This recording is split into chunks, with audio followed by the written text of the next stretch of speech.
राधे राधे दोस्तों, जा रही हूँ एक भजन गीत सुनाने। आप लोग को कैसे लगेगा कमेंट करके ज़रूर बताना भजन गीत कैसे लग रहा है। सुघरे हुअम दिया खन आए रघुराई, सुघरे हुअम दिया खन आए रघुराई।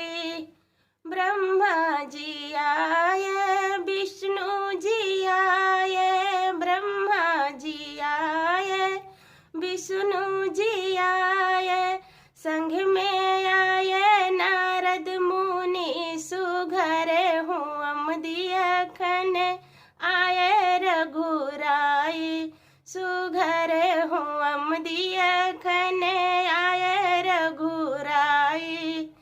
राम भी आए लक्ष्मण भी आए, राम भी आए लक्ष्मण भी आए, संग में आई सीता माई। सुघरे हुअम दिया खन आए रघुराई, सुघरे हुअम दिया खन आए रघुराई।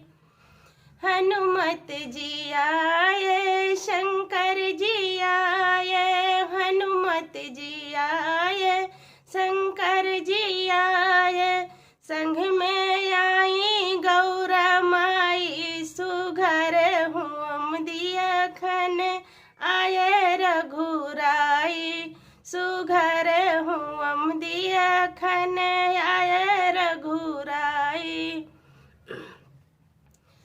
कोयल भी आए कागा भी आए, कोयल भी आए कागा भी आए, संग में आए जटाई। सुघरे हुअम दिया खन आए रघुराई, सुघरे